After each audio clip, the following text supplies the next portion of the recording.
Right now, at 6, protesters in Portland demanding a stop to the immigration crackdown. Keeping track of all the people that go in for appointments and making sure that they are coming out. The message from police after a rally this weekend resulted in vandalism. Plus, a major player in a large retail theft ring learns her fate. I think it was a fair sentence given the amount of charges. Then, new at 6, a first look inside a much-needed treatment center to help the state's most vulnerable kids. They should be given the very best level of care, the very best designed facilities, the very best opportunities. Here comes. Swing and a drive. Way back there in left field. And later, the Beavers blast their way back to the College World Series.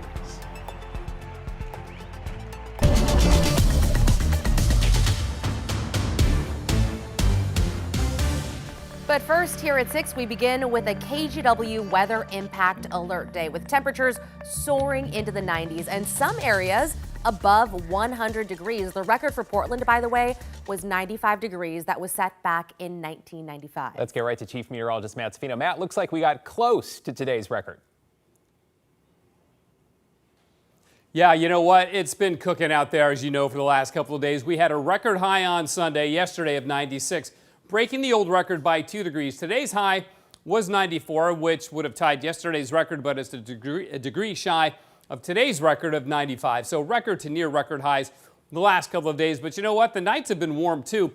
We had our warmest night of the year last night, dropping just to 64 degrees, and then this morning 61. So again, very, very warm nights as well. It's the first couple of nights we've been in the 60s and didn't drop out of the 60s all year long, which we usually don't do all that frequently, and usually not until like July, August, and early September, right? Our weather impact alert continues for one more night till 10 o'clock tonight. That's when it'll expire. Cooler air beginning to roll into the valleys. Now, still uncomfortably hot for some, but be patient because we have cooler weather on the way. You can see down to 92 at the reserve. Now, I know that's still hot, but we're running now about 3-4 degrees cooler than we were at this time yesterday. So already we're seeing a little bit of cooling around the area. So again, today's high was 94. We will stay out of the 90s not only tomorrow, but for the rest of the week. Guys? I appreciate you keeping us updated. Thanks, Matt. Developing this evening, all eyes are on Los Angeles with massive protests against immigration raids and an escalating response, one that includes the National Guard and now Marines being mobilized to protect federal buildings and personnel. Here's a live look now from the Oregon Convention Center in Portland, where labor leaders, immigrant advocates, and community members are demanding an end to ICE raids. They also want protections against the possibility that military be used to shut down protests. We'll have more from this protest tonight on KGW News at 11. A small, peaceful crowd there. Meanwhile, Oregon's governor is calling the president's move to call in National Guard troops an alarming disregard for the safety of Americans. Governor Kotek also calling out the president for suggesting that Governor Gavin Newsom be arrested. And when it came to worries over whether something similar could happen in Oregon. This afternoon, I spoke directly with the Adjutant General, General Grunwald. We agree that the mission of Oregon's National Guard is to defend America and protect Oregonians when called on. The Adjutant General and I remain committed to only deploying the Guard when our mission is clear, purposeful, and supports our primary mission to protect Oregonians. Kotek reiterated that she will not stand for any violence that occurs during otherwise peaceful rallies and protests. And today, Portland's police chief echoed that message after some vandalism over the weekend at the local ICE office. And that's where we find Joe Ranieri. He has the police chief's message as crews work to clean up the damage.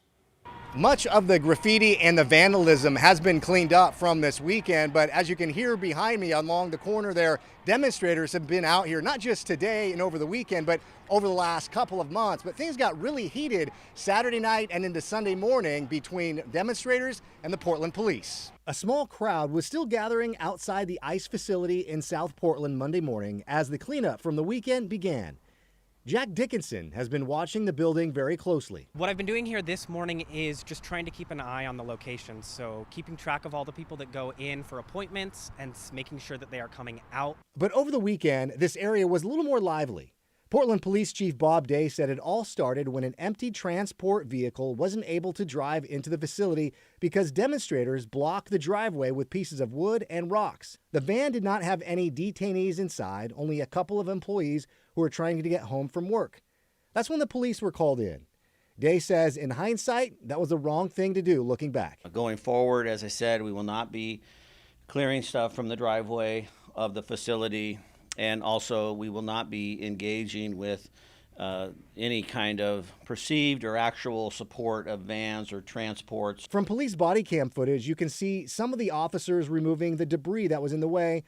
Now there's a new plan in place. I've been in touch with our federal partners. There was a lack of communication between us and the Federal Protective Service during those early morning hours. We've rectified that with some contacts and some phone numbers. One thing Portland Police Chief Bob Day said he's not going to stand for out here or anywhere else in Portland. There is no room for violence. There is no room for vandalism, and those actions will need to be addressed. Portland Police Chief Bob Day told me in a press conference earlier this afternoon that 2 people were arrested for vandalism over the weekend, but their names haven't been released.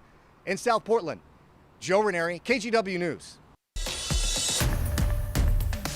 In your headlines now, a driver who authorities say hit and killed another man in the Buckman neighborhood has pleaded guilty to manslaughter. Prosecutors say 23-year-old Shane McKeever struck David Bentley in February of last year and kept going. Bentley was riding his bike when he was hit. McKeever took a plea deal which avoided going on trial for murder. He also pleaded no contest to attempted murder for driving into a homeless camp during the same incident. To a tragedy in the Dalles over the weekend. A 3-year-old has apparently drowned in the Columbia River. The child's family was visiting from Washington and staying at a hotel near the water. Police say the child somehow got out of the room Saturday morning. The 3-year-old was reported missing, and within minutes, multiple agencies began searching. The child was found in the river near the shoreline and rushed to the hospital but did not survive. The investigation is ongoing. In an update, all of the people who were stabbed at a Salem shelter a week ago are now expected to survive. That's what local authorities are saying today. They also say 4 of the 12 people injured remain in the hospital. The suspect, 42-year-old Tony Williams, who was arrested, faces several counts of assault and 1 count of attempted murder. Firefighters are working to put out a wildfire burning in central Oregon north of Warm Springs. Over the weekend, the Sunnyside fire grew rapidly to more than 750 acres. Officials say crews have prevented any major growth and are now monitoring the edge of the fire and putting out hot spots. These photos are from Warm Springs Fire Management. A helicopter and air tanker were on scene Saturday dropping water and fire retardant. There is a level 1 be ready evacuation notice for people living near Webster's Flat and Wolf Point. Right now, we do not know what started that fire. And a major player in a large retail theft case was sentenced to nearly a decade in prison today, just a couple months after one of the other ringleaders was handed the same fate. Let's get right to Devin Haskins live at the Multnomah County Courthouse with the details. Devin?